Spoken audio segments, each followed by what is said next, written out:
Salutations tête de naze, je suis le chef et bienvenue dans Spatule Collection, l'émission qui t'en met plein la figurine. Et ce jeu de mots est toujours aussi pourri putain. Aujourd'hui au menu, une statuette Supersonico vachement sympa. Vachement très sympa, ouais. Mais avant tu te demandes sans doute mais qui est Supersonico? Eh ben je vais te le dire. Supersonico est la mascotte de la société Nitro Plus, société spécialisée dans le développement de visual novels, comme Steingate, Guilty Crown et Dramatical Murder. Comment? Tu ne connais pas les visual novels? Mais enfin voyons, ce sont les jeux vidéo japonais trop ouf dans lesquels t'appuies sur un bouton pour faire défiler un texte, pour espérer, au bout de quelques heures, avoir la chance de voir ta camarade de classe en soutif. Regarde, là par exemple on va discuter avec cette jeune handicapée pour ensuite pratiquer le coït avec son corps meurtri. Look-moi ce gameplay de dingue! Là là là! Truc de ouf, c'est tellement divertissant! Ah putain c'est chiant! Bref, mis à part ça, c'est aussi la chanteuse du groupe virtuel Daichi Ushuru Sokudo. Attends. Elle chante Supersonico? Sérieusement?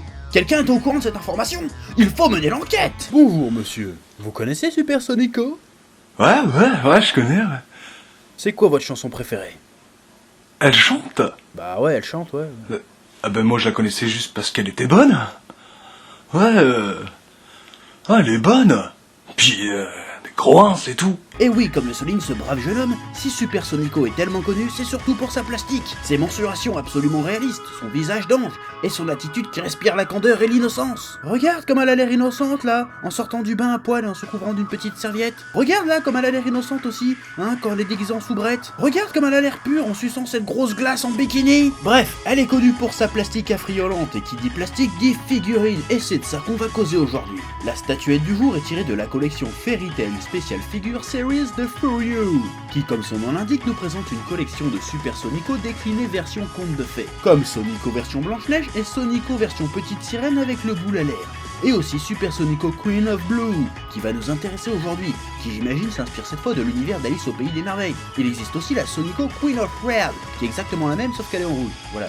Et comme on va causer d'une figurine sexy, on va s'efforcer de rester classe, distingué et sensuel. Nous avons là une figurine de 20 cm en PVC et acrylonitrile butadiène styrène, qui est une matière à la fois rigide et très douce. Cette figurine nous présente la magnifique Sonico-chan dans une pose à la fois coquine et élégante, qui saura mettre en valeur la pureté de ses formes, ses jambes longues et fines d'un galbe parfait, cette chute de rein irréelle, et ce boule, putain, ce boule, damn! Pardon. Je voulais dire ce fessier d'une perfection cosmique, et bien évidemment cette colossale poitrine venue d'un autre monde. Le tout profitant d'un grain de peau texturé tellement délicat et doux que vous ne pourrez vous empêcher d'y toucher.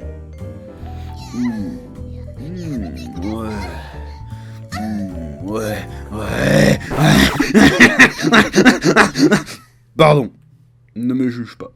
Tu aurais fait pareil. Le peu d'habits qui couvre la demoiselle est aussi de bien bonne facture. On notera le soin apporté au motif du corset, ainsi qu'aux effets de texture et de pliure des parties blanches, ainsi qu'à ce petit froufrou mignon tout plein. Et aussi à cette petite jartelle et son ruban. C'est classe mais ça semble un peu fragile. Pour ce qui est de ses chaussures, des gants et du collier, c'est joli mais il n'y a pas de texture particulière à noter. Tu remarqueras cependant qu'il lui manque sa baguette dans la main. Parce qu'elle est amovible, donc je l'ai paumée comme un gros mongol. Faudra faire gaffe avec ça. Le visage de Supersonico est aussi de toute beauté, avec son petit nez et surtout le soin apporté pour donner du relief à sa bouche et ses lèvres, malgré le style très manga kawaii du Kara Design d'origine. Les détails de la chevelure rosée sont cool, c'est pas du mèche à mèche mais presque. On notera l'ingéniosité de la sculpture des cheveux, qui non seulement est dynamique, mais prend soin de ne pas obstruer la vue sur l'anatomie avantageuse de notre Sonico. On retrouvera également son fameux casque avec en bonus une petite couronne dorée. Bref, au-delà d'un formidable potentiel à usage masturbatoire, nous avons là un bien bel ouvrage, une bien belle figurine de cette icône virtuelle japonaise. Et maintenant, je retourne jouer à mon visual novel.